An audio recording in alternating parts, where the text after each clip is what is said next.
सुबह बखैर, you're watching Good Morning Public with me और public मुझे कहती है अफजल और इन्हें कहती है अब्दुर्रऊफ साहब। अच्छा जी, तो हमारे साथ हरमीत साहब भी मौजूद हैं। उन्हें भी कुछ कहती हैं, उन्हें पाजी कहती हैं। क्या कहते हैं? उनको पाजी कहते हैं। यस, लेकिन तो चले चल के देखते हैं आज हरमीत साहब ने क्या पहना हुआ है, कौन सी दस्तार है। हम हमेशा क्यूरियस होते हैं बहुत ज्यादा ये जानने के लिए। हरमीत क्या हाल है जी? जी अस्सलाम वालेकुम सर, सत श्री अकाल, गुड मॉर्निंग। और चमक रहे हैं माशाल्लाह आज तो।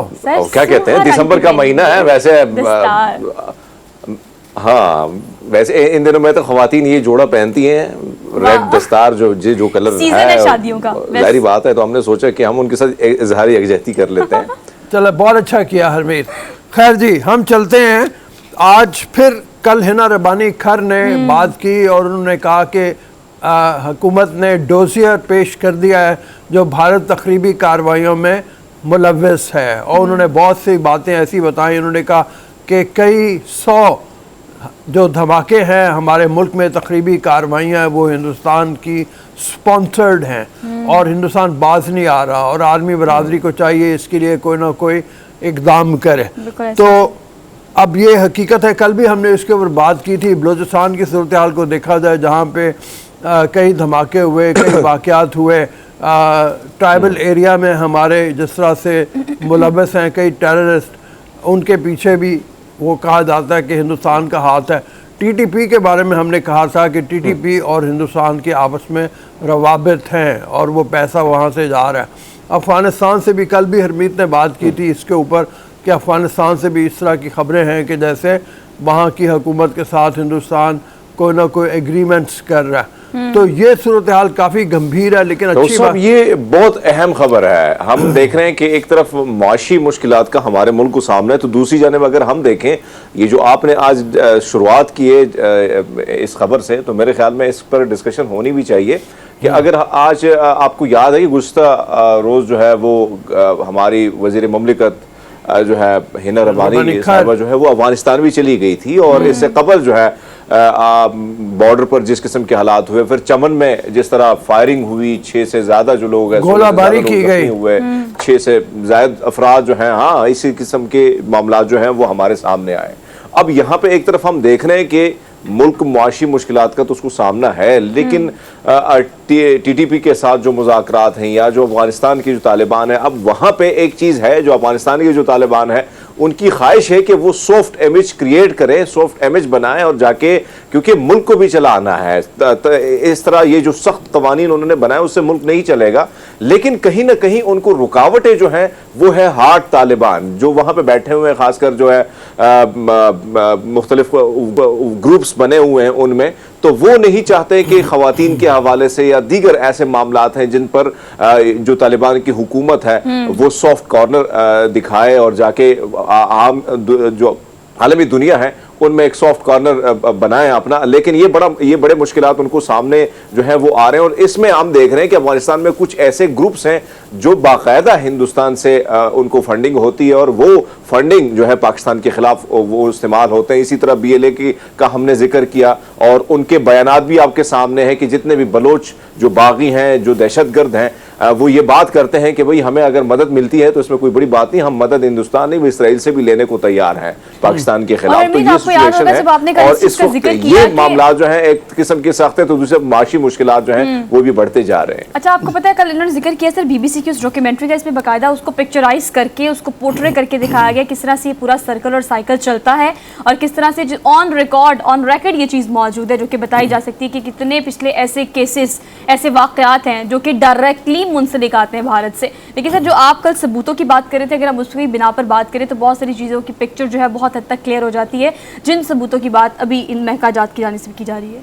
खैर, और ख़बरों में देखें तो जनाब मुज़ाकरात के लिए हुकूमती वफ्द मुतहरक हुआ है, सदर मुमलिकत से मुलाकातें हो रही हैं। कल आज़म नज़ीर तारड़ साहब जो हमारे वज़ीर कानून हैं, और अयाज सादिक साहब वो भी वज़ीर हैं वफाकी, इन्होंने भी सदर से मुलाकातें की हैं। बलीगुर रहमान से भी मुलाकातें हुई हैं, और पूरी कोशिश हो रही है कि मुल्क को ये जो एक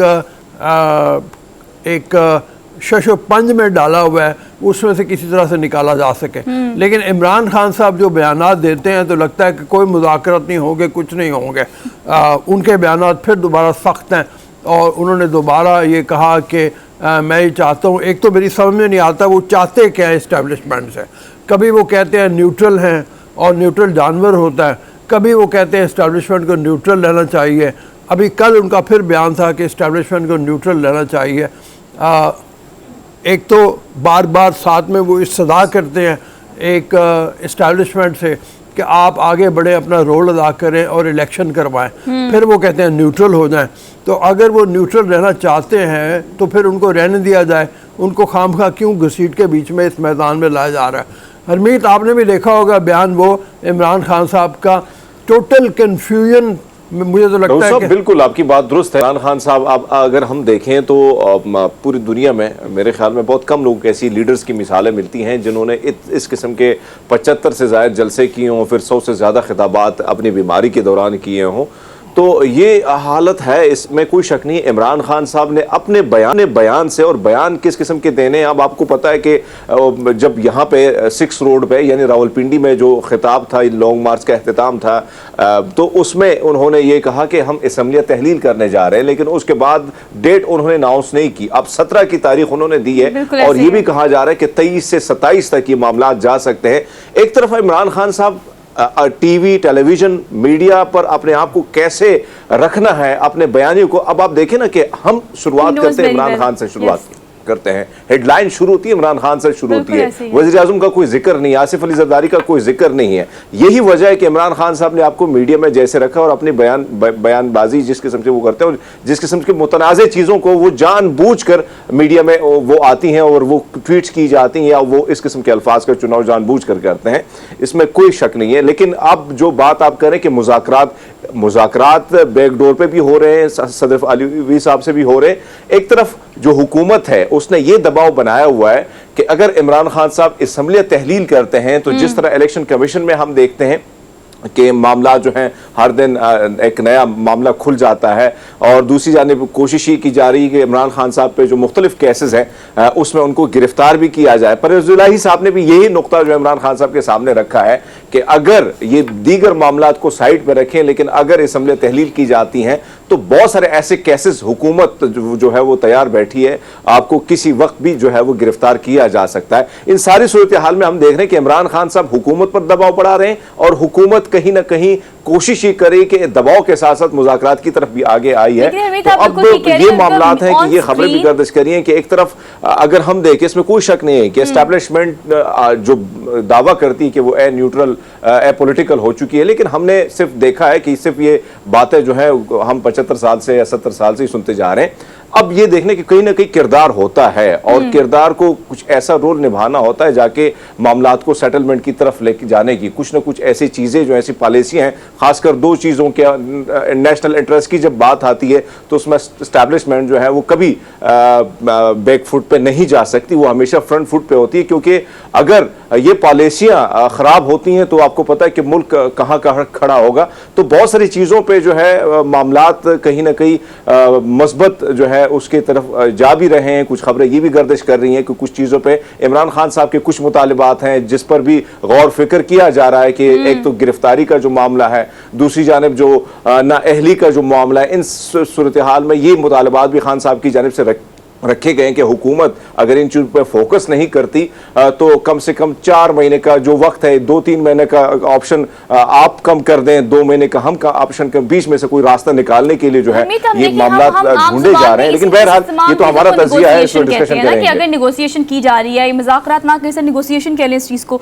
लेकिन ऑल्दो आप एक बात बिल्कुल ठीक करें कि ऑन स्क्रीन जो वो कॉन्फिडेंस शो करते हैं, वो उनका खिताब हो, वो उनका पार्टी की जानिब से कोई पैगाम जारी किया जाए या कोई भी चीज़, जैसे हम घड़ी वाले मामले को ले लेते हैं, उन्होंने बड़े ब्लंट होके कहा था कि जी मेरी घड़ी मेरी मर्जी में जो मर्जी करूं, बेचूं, रखूं, व्हाटसोएवर, ये it's none of your business at all. हालांकि ये एक रियासत की जिम्मेदारी है, रियासत का एक ऐसा केस है जिसमें रियासत इंटरफेयर कर सकती है।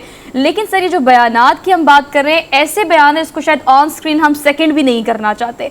मतलब कि ऐसे बयानात उनकी जानिब से सामने आ रहे हैं तो वो अभी कॉन्फिडेंस शो करते हैं, लेकिन दरअसल वो शायद अपने डिसीजन पर या बौखलाहट या कन्फ्यूजन का शिकार है मुसलसल किया। वो 17 तारीख दी है उन्होंने कि 17 को बताया जाएगा, पहले पहले 20 तारीख थी, लेकिन अब 17 को बाकायदा वो कहते हैं कि हम अनाउंस करें। और हमारी काफ लीग से इस हवाले से बात होगी, उनको इंस्ट्रक्शन भी सर कहा जा रहा है कि इस हवाले से दे दी गई है कि असेंबली से निकलने की आप तैयारी कर लें। और तो सर इसको डिटेल में डिस्कस करेंगे। परवेज लाई ने फिर एक बार इस बात का इरादा किया है, इस बात को दोहराया है। उन्होंने कहा है कि हमने इमरान खान को ज़बान दी हुई है, वो जब कहेंगे असेंबलियाँ तोड़ देंगे, लेकिन पसे पर्दा पता नहीं क्या सूरत हाल हो रही है। चूँकि वफाकी वज़रा भी ये कह रहे हैं और बलीगुर रहमान का भी ये कहना है कि परवेज लाई नहीं तोड़ेंगे असेंबलियाँ। बात असल में ये है, हम बारहा इस बात को शायद रिपीट करते हुए अजीब सा लगे, लेकिन हकीकत ये है कि मईशत बहुत बुरे हाल में है और हर सूरत में तमाम पॉलिटिकल पार्टीज़ को बैठ के इसका हल निकालना चाहिए।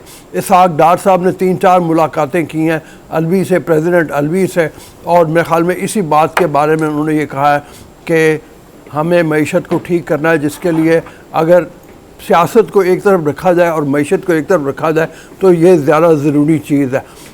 इसहाक डार साहब के बयानात के बारे में जो कॉन्फिडेंस है उनका, वो ये कि मुल्क दिवालिया नहीं होगा, लेकिन मिफ्ता इस्माइल साहब के जो बयानात हैं वो कहते हैं जब तक IMF वापस टेबल पे नहीं आएगा हमारे लिए ख़तरा मौजूद है दिवालिया होने का।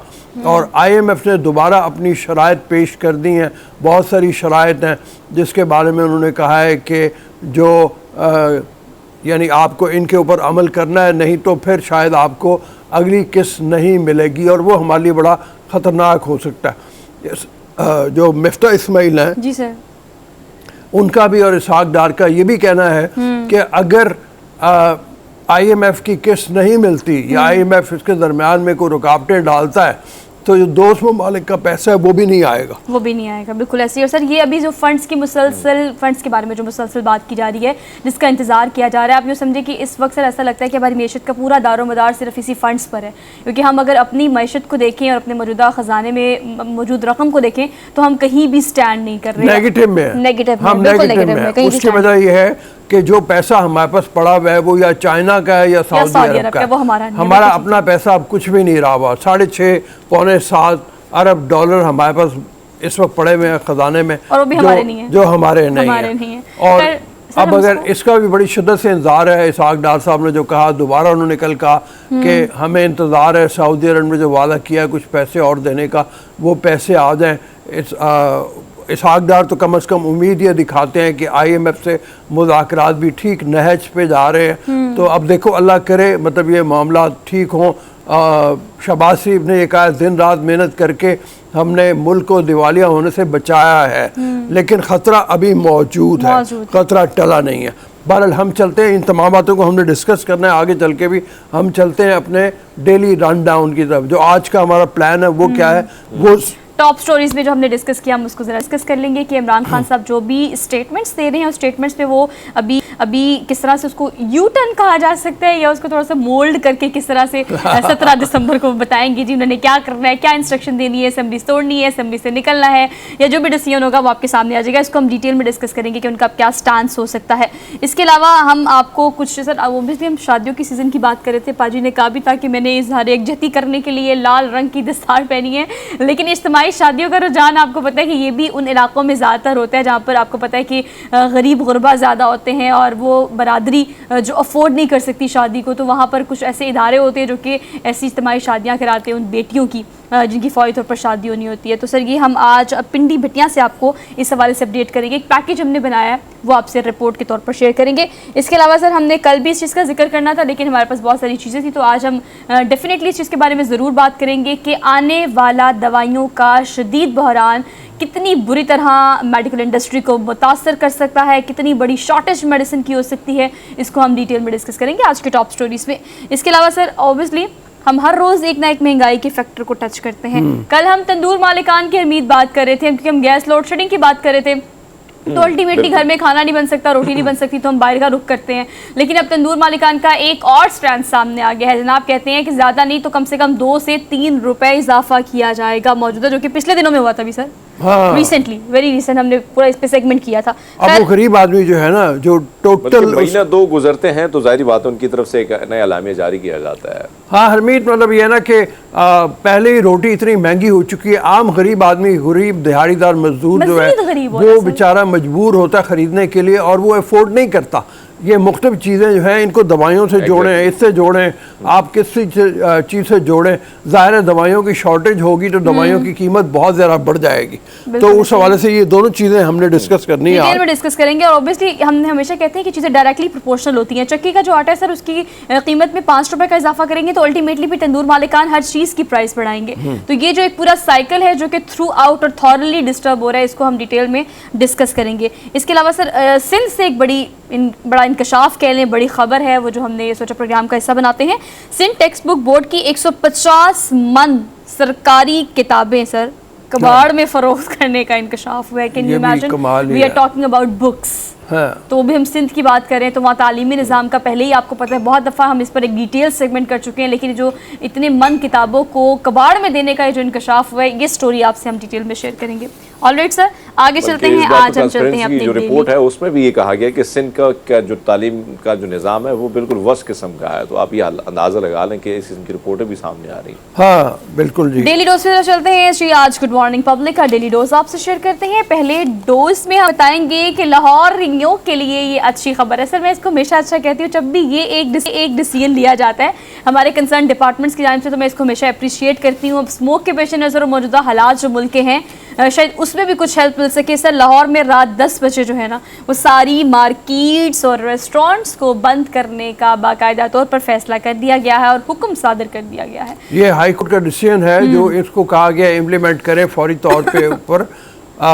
स्मॉग कुछ कम ज़रूर हुई है, लेकिन अभी भी शाम के वक्त में और अर्ली मॉर्निंग जिस वक्त आप आते हैं तो आपको नज़र आती है स्मॉग। और पहले स्कूलों के बारे में था कि स्कूल हफ्ते में 3 दिन बंद रखे जाएं, जुम्मे की छुट्टी हुआ करेगी। उस हवाले से प्राइवेट स्कूल एसोसिएशन उसने एतराज़ात भी किए और काशिफ मिर्ज़ा साहब जो हैं उन्होंने कहा हमारी गुजारिशात हैं कि ये नहीं होना चाहिए। उसकी वजह यह है कि इस बार स्मोक में एक तो स्मोक उतनी ज़्यादा नहीं है, लेकिन है बहुत, जो इंडेक्स है वो ये बताता है कि काफ़ी ज़्यादा है। वो पहले ही कहते हैं जो प्राइवेट स्कूल एसोसिएशन वाले हैं कि तालीम का बहुत बुरी तरह से बुरा हाल हुआ है। उसको बचाने के लिए ज़रूरी है कि आवर्स कम कर लें, चाहे ऐसे आवर्स कर लें जब स्मॉग कम होती है। इसी तरह से रेस्टोरेंट्स और जो मार्केटों वाले हैं वो भी रोएंगे पीटेंगे, वो कहेंगे जी हमारे रेस्टोरेंट्स वाले बिलबिला उठते हैं इस सारी सिचुएशन में, वो बिलबिला उठते हैं क्योंकि उनको पता होता है कि अगर आप लाहौर में देखें तो ऑब्वियसली गलत है, लेकिन रुझान तो आपको पता है कि 8-9 बजे के बाद ही डिनर और डाइनिंग करने का होता है नॉर्मली। तो आप समझ वो ये कहते हैं कि हमारा कारोबार ही शाम 5-6 बजे के बाद या 7 बजे के बाद से ऑनवर्ड पीक पर जाता है। तो ये अभी उनकी तरफ से भी सर बहुत सारे स्टैंड्स आना बाकी, बिकॉज हाई कोर्ट का फैसला आता है उसको इंप्लीमेंट करने की कोशिश की जाती है, लेकिन उसके खिलाफ भी बहुत सारे लोग जो हैं, बहुत सारी एसोसिएशंस जो हैं वो इकट्ठी हो जाती हैं और उसके बाद ये फैसला देर तक नहीं कुछ टाइम के लिए इंप्लीमेंट हो पाता है और उसके बाद फिर इसको रिवर्स लगा देते हैं। लेकिन सर अभी फिर फॉर द टाइम बीइंग ही हमें चाहिए, इसको लॉन्ग लास्टिंग हम नहीं चला सकते स्मोक के पेश नज़र, और इस वक्त जो सर्दियों के जो 2-3 महीने हैं इस सीज़न के पेश नज़र ये फैसला किया गया है। तो फिलहाल तो इम्प्लीमेंट करने के स्ट्रिक्टली इंस्ट्रक्शंस आ चुके हैं और इसकी इम्प्लीमेंटेशन आज हमें असल में अपने हैबिट्स को भी चेंज करने की बहुत ज़्यादा ज़रूरत है। जी सर। यानी बाहर के मुल्कों में मैं रहा हूँ और मैंने देखा है कि मार्केट्स, हरमीत का भी काफ़ी दफ़ा बाहर जाना हुआ है, तुम भी गई हो अमेरिका में, खास तौर पे यूरोप में बिल्कुल टोटल बंद हो जाती हैं मार्केट्स जो है। फिर उनको पता है, देखिए आपको पता होगा ना सर, हरमीत को पता होगा या मुझे पता होगा कि हम 7 या 8 बजे के बाद हमें कुछ भी अवेलेबल नहीं होगा, तो हम 5 बजे उठ के सब कुछ कर लेंगे, हम 6 बजे उठ के अपने सारे काम खत्म कर लेंगे। हमें पता है कि ये रेस्टोरेंट या ये जगह 12 बजे भी खुली हुई तो हमने 10 बजे जाना है। सो ये सिस्टम बनाने की सर कोशिश की गई थी, इसलिए मैंने इस प्रोग्राम और सेगमेंट के आगाज में कहा था हम देखें ना कि जो हब हैं, जो बड़े शहर हैं, खासकर लाहौर और इस्लामाबाद की अगर हम बात करें, फैसलाबाद या दीगर बड़े शहरों की बात करें, तो वो मैंने वहाँ पे तो अब लाहौर की बात या कराची में तो आपकी बात दुरुस्त है कि खाना पीना दोस्तों के साथ मिलना मिलाना रात को 9 बजे के बाद ही शुरू होता है। तो ये हालात हैं, हमने अपने आदात जो हैं वो नहीं बदलनी, ये गलती है हमारी, और जिसकी वजह से ये बहरान जो है या दीगर या मामला जो हैं वो इसीलिए तो ख़राब हो रहे हैं। बाहर दुनिया के कंपेयर टू अदर वर्ल्ड तो बहुत सारी चीज़ें जो हैं वो मुख्तलिफ हैं। हरमीत उसमें हम देखें तो आप ये देखो, जब कोरोना के दिनों में रेस्टोरेंट्स बंद हो गए थे तो हमने अपनी आदत बदली थी। इसका ये मतलब नहीं है कि हम अपनी आदत बदल नहीं सकते, हम अपनी आदत बदल सकते हैं। 6 बजे भी मार्केट्स बंद हुई हैं, दुकानें बंद हुई हैं। ऐसा भी हुआ है कि बहुत थोड़ी देर के लिए इजाज़त थी तो लोग उसके मुताबिक अपनी ग्रोसरी शॉपिंग कर लेते थे, बाहर निकलते थे, रेस्टोरेंट बिल्कुल कंप्लीट एक बंद है। सिंपल चीज में फिर मेरे ख्याल में रोसवा कंटिन्यू करे, आप जब बाहर का सफर करते हैं तो जब हम पाकिस्तान से बाहर जाते हैं किसी मुल्क, हम एयरपोर्ट पे उतरते हैं तो बड़े आराम से लाइनों में खड़े होते हैं, लेकिन जब पाकिस्तान में अब आपका सिर्फ ऐलान ही हुआ होता है कि लाहौर का एयरपोर्ट पहुंच चुका है या कराची एयरपोर्ट पहुंच चुका है, तो मैं हैरान हूं कि जिस तरह भगदड़ मच जाती है, लोग बैग उठाने के लिए जैसे जैसे ये पता नहीं इनसे कोई छीन रहा है, फिर इमिग्रेशन के जाते वक्त वो लाइनें किस किस्म की होती हैं। तो हम बदल सकते हैं, लेकिन जरूरत है सख्त कवानीन की और डंडे की, हम आदी हैं इस चीज के। बस हाँ ठीक है, आगे चलते हैं जी। साइंस ये अगली खबर बड़ी अच्छी है डायबिटीज जितने भी पेशेंट्स हैं उनके लिए, बिकॉज ये एक ऐसी रिसर्च है जो कि कई बरसों तक 16 बरसों तक की गई है सर। 16 बरसों तक इसको रिसर्च करने के बाद ही ये जो है वो फाइनल जो हमारे पास वर्डिक्ट आया है वो ये है कि डायबिटीज़ के पेशेंट सर मुझे लगता है पाकिस्तान में अब कंपैरेटिवली पहले से बहुत ज़्यादा हो गए हैं। पहले हर दूसरे बंदे को आप देखते या सुनते होंगे ब्लड प्रेशर होता होगा, अरब साइड पे ये चीज़ ज़्यादा थी, लेकिन अब अगर हम पाकिस्तान की बात करें तो हर दूसरे बंदे को हम देखते हैं कि शुगर है और डायबिटीज़ है, और ये फिर जेनेटिक्स में भी आपके अंदर आ जाती है। लेकिन इसका ये जो तहकीक है, एक पाव सब्ज़ी खाने से आप डायबिटीज़ से महफूज रहते हैं। I am just talking about per day. और ये तहकीक जो है सर जहाँ पर की गई है 54,000 लोगों पर ये तहकीक की गई है, और सर कम से कम जो है 16 बरसों तक उनको ज़ेरे निगरानी रखा गया है। Day by day, week by week, month by month देखा गया है कि उनको सब्ज़ी खिलाने से और जो सब्ज़ी नहीं खाते वो और जो खाते हैं वो, उनमें डायबिटीज़ की रेशो क्या है।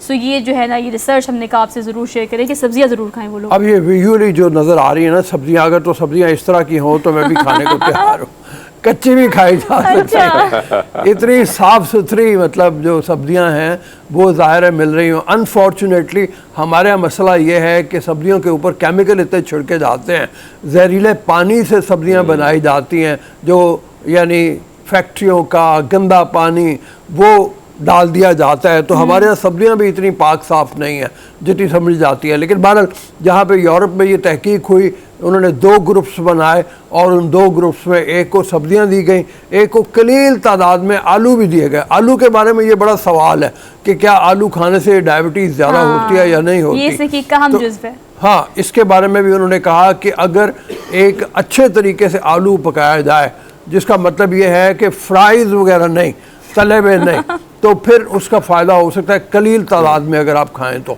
आलू को पता नहीं वैसे सब्जी कहा जाना चाहिए कि नहीं कहा जाना चाहिए, ये भी एक बड़ा सवाल उठता है। बहुत बड़ा सवाल है। हम तो जो आलू जिस तरह से खाते हैं, और सर जिस तरह से खाते हैं उस तरह से नहीं खाना।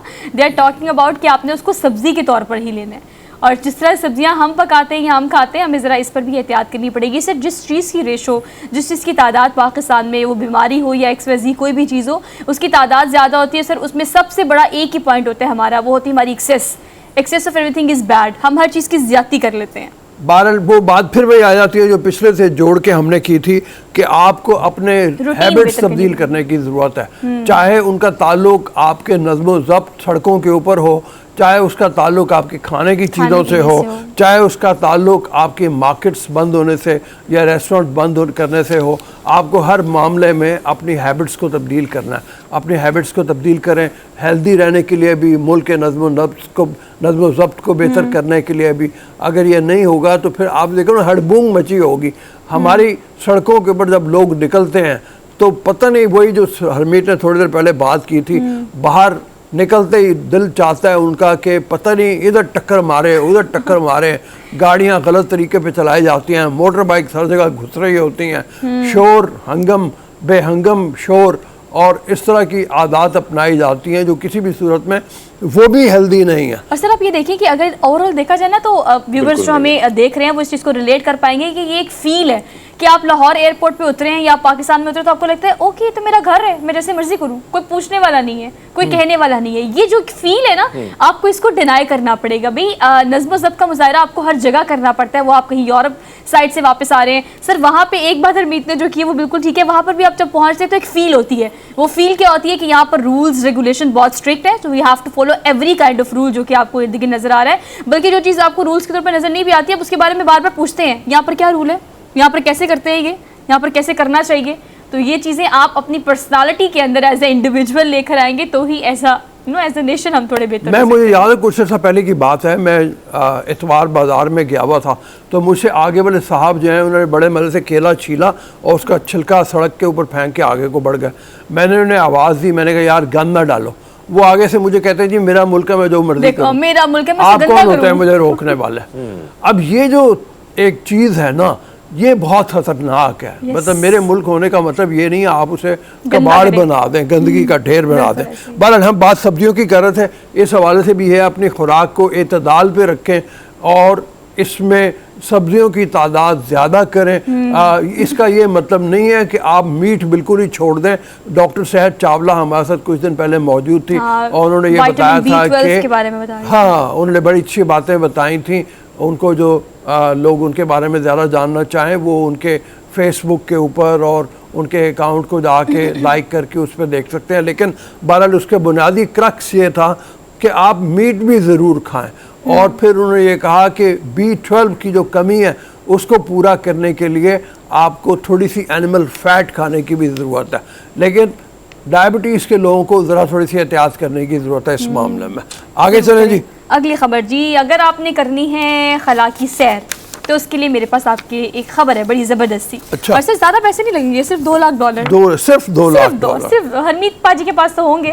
सिर्फ $2 लाख लगने हैं आपके और आपने ऐसे करके खला में पहुंच ऐसा जाना बहुत है। है। सर ये कंपनी है बेसिकली डॉलर उन्होंने देंगे। आजमाइशी गुब्बारा बनाया है जो कि 37 किलोमीटर बुलंदी पर मौजूद बुलंद तरीन जो एक सरफेस है जिसे स्टेटिव सरफेस कहा गया है, सर वहाँ तक ये पहुँचा है। इसने वहाँ पर स्टे किया है, ये उन्होंने तजुर्बा किया जो कि कामयाब रहा है और इसकी कीमत उन्होंने $2 लाख रखी है कि अगर आप ये एक्सपीरियंस करना चाहते हैं तो आप जाएँ और जाकर ये एक्सपीरियंस करें। और जब उन्होंने ये एक्सपीरियंस किया तो उन्होंने और बहुत सारी चीज़ें वहाँ पर डायग्नोस की हैं। मतलब अगर कैमरास की बात करें, इन्वायरमेंट की बात करें और वहाँ पर मौजूद हर चीज़ जो उन्होंने नोटिस की है अपने सेंसर्स के थ्रू, वो कह रहे हैं कि आगे जाकर हमें बहुत काम आएंगी। मज़ीद अगर हमने इस तरह की एक्टिविटीज़ करनी हो तो हमने हर चीज़ को कैप्चर कर लिया है और अब हम उस पर मज़ीद काम भी कर रहे हैं। लेकिन सर ये बड़ा अच्छा है, ऐसे देखें हाँ, बड़ा जिनके अच्छा। पास जो लोग पैसे हैं वो जाएं शौकीन खला हैं, में। जो लोग शौकीन हैं वो तो ज़रूर जाएंगे। हमारे स्पेस मुल्क के वालों बहुत के लिए ज़रा शौकीन हैं। मुश्किल है थोड़ी सी, बहुत कम ही लोग होंगे जो ऐसी चीज़ कर सकते हैं। लेकिन बहरहाल खला की सैर करना किसका दिल नहीं चाहेगा, सर, बहुत जाके वहाँ देखे। फल्कियात का शौक बहुत लोगों को है। मतलब अगर हम देखें तो ओवरऑल बहुत सारे लोगों को स्पेस का बहुत शौक है, पढ़ते बहुत बच्चों को सर बहुत ज़्यादा होता है ऑब्वियसली। लेकिन ये तहकीक जहाँ पर की गई और सर ये इंडिया से उन्होंने इस चीज़ को पहली दफ़ा एक्सपीरियंस किया है। टाटा इंस्टीट्यूट ऑफ फंडामेंटल जो है ना, फंडामेंटल रिसर्च के हेडक्वार्टर से इसका आगाज़ किया और वहाँ से उन्होंने ये तजुर्बा किया और जो कि कामयाब तरीन रहा। तो हमने कहा आपसे शेयर कर लेते हैं। अगली खबर पे चले सर जी। ये बड़ी सर आजकल जो ये खबरें आ रही है ना हमारे डेली डोज में कि इतने सालों बाद एक बेटा माँ से मिल जाता है। इतने सालों बाद अब एक और ख़बर ये है कि ये 2 बहनें हैं जो बेसिकली जिसकी एक खातून ने इन दोनों बहनों की मदद की थी जब ये मुश्किल में थी, वो मुश्किल परेशानी में प्लेन में ये लोग एक दूसरे से मिले और उस खातून ने जो कि बेसिकली टेनिस स्टार थी, शायद कोई प्लेयर थी, टेनिस की प्लेयर थी, उसने देखा कि दोनों परेशान है, ऐसे बस टूटी फूटी इंग्लिश में बात की, बच्चियां थी और जो यूगोस्लाविया के क्राइसिस में उनको बाप ने उनके वहाँ से निकाला और उनको अमेरिका में अमेरिका की तरफ जाने वाले प्लेन में बिठा दिया और वो परेशान थी। उनको देख के एक खातून जो है उन्होंने उनसे पूछा, बात क्या है, टूटी फूटी अंग्रेजी में उन्होंने बताया कि ये मसला है, जी हम इस तरह से जलावतन होके जा रहे हैं, हमारा मसला ये है। वो खातून ने एक लिफाफे में उनको $100 दिए और $100 जो है उनके साथ एक तहरीर लिखी कि मैं आपको देना चाह रही हूँ, टेनिस खेलती हूँ।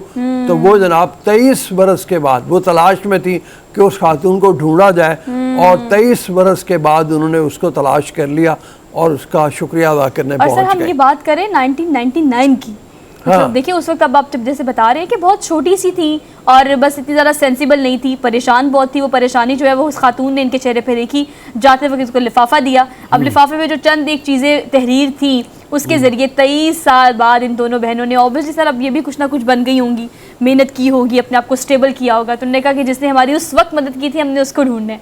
तो फिर बहुत कोशिशों के बाद उसको ढूंढा और ढूंढकर उनसे मिली और बहुत खुश हुई। और सर ये इस चीज़ की भी जेस्चर है कि एहसान जो आप पे करते हैं उनको याद रखना चाहिए, हाँ, है ना, ये इस चीज़ का जेस्चर भी बिल्कुल। अच्छा जी, आगे हम आपको अब एक बिल्ली से मिलवाते हैं। बिल्ली भी नहीं सर, बिल्ला भी नहीं, इसको मतलब आप कुछ और ही कहें। अगर आप जंगली बिल्ला पता नहीं इसकी पूरी तौर पे वीडियो या पिक्चर देखिए आपको समझ आ जाएगी कि इसको खबर में शामिल करने या डेली डोज में शामिल करने का मकसद क्या था। सर 11 किलो वजनी, हाँ 11 किलो वजनी है ये और 1 मीटर लंबी। 1 मीटर लंबी। और सर उसकी जो पेट रखा है ऑब्वियसली, तो जिसके पास है वो कहते हैं ये इतनी पेटू है, इतनी पेटू है, जब कुछ भी खा जाती है। मतलब आप आईफोन की वायर्स की बात करें, आप क्रिसमस ट्री की बात करें, आप इसको जहाँ पे बिठाएंगे इर्द गिर्द जो भी चीज़ें होगी ये खा जाएगी। तो सर वो जो खाएगी फिर उसका वजन भी तो देखिए ना, 11 किलो उसका वजन है। हाँ, लेकिन अच्छी लग रही है। वैसे मैं एक बात बताऊं, बिल्ली बड़ी क्यूट चीज़ होती है लेकिन इसको पालना बड़ा मुश्किल काम है। ये खातून भी गुजरती होंगी। मेरे घर में भी मेरे बेटे ने एक बिल्ला रखा हुआ है। अच्छा। एंगस उसका नाम है और आयरिश नाम है। अच्छा। तो वो यानी उसकी तबाहकारियों से हम बचते नहीं हैं। चीज़ें तोड़ देना, सोफ़ों के कपड़े नोच डालना, जहाँ नाखून उसका जाता है वहाँ पे हर चीज़ को उधेड़ के रख देना, छलांगे मारना। सबसे बड़ी मुश्किल जो ड्यूटी है वो है दूध की रखवाली। भाई दूध की हिफाजत कैसे करनी है उससे, ये बड़ा मुश्किल टास्क होता है। हाँ बिल्कुल। बहरहाल आप ज़रूर पेट रखें, लेकिन इस बात के लिए तैयार रहें कि पेट के नखरे उठाना आपके लिए बहुत एक मुश्किल काम है। जो जिम्मेदारी आपको अगर निभा सकते हैं तब आप पेट रखें। अब मैं उसको बेटे को कहता भी हूँ अपने कि भाई पेट तुमने रखा हुआ है, उसकी हिफाजत हमें करनी पड़ती है और उसकी देखभाल हमें करनी पड़ती है। उसका खाना ख़ास किस्म का खाना है जो जनाब मैं यहाँ के बड़े स्टोर से लेके आऊँ तभी उसने खाना है, नहीं तो आम खाना उसके वो इम्पोर्ट होता है, वो पाकिस्तान में अवेलेबल बाहर नहीं से है, आता वो है। इम्पोर्ट होता है। और सर आपको पता है जस्ट लाइक कि आपने एक बेबी रखा हुआ है, you have to take care of everything. मतलब आप समझे कि आपने अडॉप्ट कर लिया और बिल्कुल बच्चों की तरह इनका ख्याल रखना पड़ता है। और ये सेंसिटिव भी बहुत होते हैं। If you talking about doctors, their food और देयर एवरीथिंग। तो भी ये आजकल तो मुझे लगता है बहुत ट्रेंड में, बहुत शौक है। मेरी अम्मा तो बिल्कुल नहीं मानती, बहुत मनाने की उनको मैंने कोशिश की है। खैर अगली खबर चलते हैं, ये अब्दुल रऊफ साहब की फेवरेट खबर है। हाँ लेकिन जी, सर आप मेरा कप सामने है और मैं उसको उठा के बात करता हूँ। लेकिन मैं आपको बताती हूँ सर, ऐलान करते हुए मुझे बड़ी खुशी हो रही है कि आज चाय का आलमी दिन। लेकिन आप मान लीजिए मेरी राय, मोहब्बत से बेहतर है चाय सर। मैं हाँ। आपको राय दे रही हूँ, मान लीजिए मेरी राय, मोहब्बत से बेहतर है चाय। लेकिन चाय के बगैर नहीं रहा जा सकता। मैं आपको बताऊँ, सुबह चाय, शाम को चाय, दोपहर को चाय, सोते वक्त चाय। आप गमगीन है तो चाय, आप खुश है तो चाय, चाय चाय चाय चाय। और सर हाँ। ये आज आलमी दिन मनाया जा रहा है चाय का। हालांकि मैं ये समझता हूँ कि कुछ इसमें कमी की जानी चाहिए। मैं खुद भी मैंने अपनी चाय में कमी कर दी है। उसकी वजह हरमीत पाजी ने बहुत की है। उसकी वजह यह है कि जिस वक्त हम ये देखते हैं कि जनाब हमारे मुल्क का ज़र मुबादला चाय के ऊपर खर्च हो रहा है इतना ज़्यादा, कई बिलियन की हम चाय पी जाते हैं और फिर बड़ा मतलब अफसोस होता है। चाय जो है वो भी हम इंपोर्ट करते हैं क्योंकि हमारी मुल्क में चाय पैदा नहीं होती। सिर्फ एबटाबाद से आगे कुछ शंक्यारी का इलाका है जहाँ पे थोड़ी सी मिकदार में चाय पैदा होती है। शंक्यारी में मैंने भी देखा हरमीत जाके, वो अनफॉर्चुनेटली उसको हम बहुत ज़रा हम तो जी हरमीत हाँ उसी पे आपकी बात दुरुस्त है कि उसी पे ज़्यादा जो है वहाँ ही है और हमने बहुत अरसे से उसी पे काम हुआ है, लेकिन ज़्यादा इसी तरह काम नहीं हुआ है। लेकिन चाय की बात सुहाने की, इसमें कोई शक नहीं है कि आज तो कल तो बहुत ज़्यादा मुख्तलिफ़ किस्म के मटके की चाय है भैया, ये तंदूरी चाय, ये फलां की चाय है।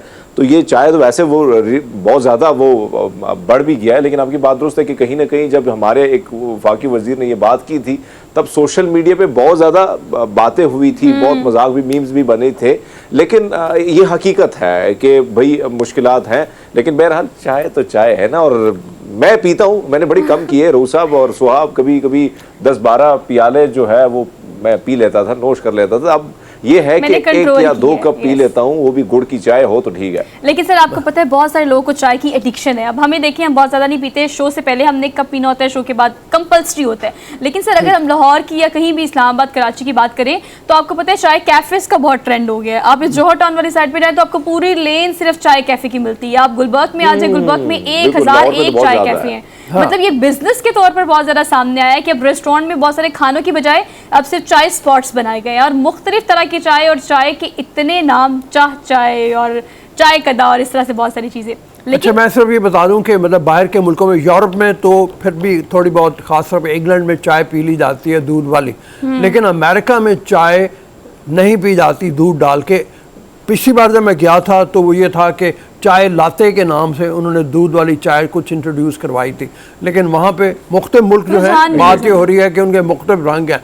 अमेरिका में आइस टी पी जाती है, यानी हमारी जो कावे टी बैग वगैरह डाल के उसमें थोड़ा सा मीठा डाल के और बर्फ़ डाल के उसको पीते हैं। टर्की में चाय बहुत ज़्यादा पी जाती है लेकिन दूध के बगैर, दूध के और वो बगैर। बड़े खूबसूरत लगता है। उसको हम कि- कहवा कह सकते हैं, लेकिन सर मुझे इतनी शदीद याद आई थी वहाँ जाके चाय पीने की। चाय वहाँ आपको मिलती नहीं है, आप समझे कि चाय मिल रही है लेकिन एक कहवे की फॉर्म में मिल रही है, और आप उसके अंदर दूध ऐड ना करें तो आपको वही वहाँ पर अवेलेबल मिलता है। टी पैक्स नहीं है सर वहाँ पे। ठीक है बहरहाल, चाय के आलमी दिन पे चाय पीने वालों को सलाम। सिर्फ ये बात के अपनी तादाद जो है मिकदार है उसमें थोड़ी सी कमी कर दें। हम चल रहे हैं हमें एक ब्रेक की तरफ, और क्विक ब्रेक लेते हैं। आप सुबह सुबह उठ के सुबह की चाय पिए और फिर उसके बाद वापस आए और keep watching good morning public.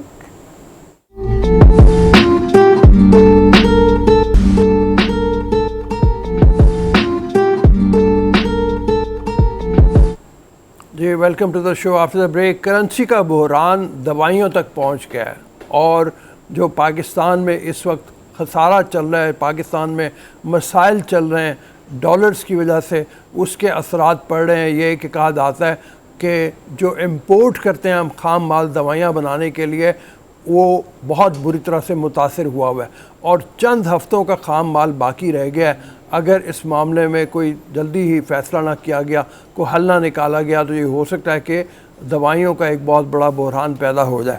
Doctor Irfan साले हमारे साथ मौजूद हैं, उनसे चल के इस हवाले से बात करते हैं। अस्सलाम वालेकुम डॉक्टर साहब। जी वालेकुम सलाम।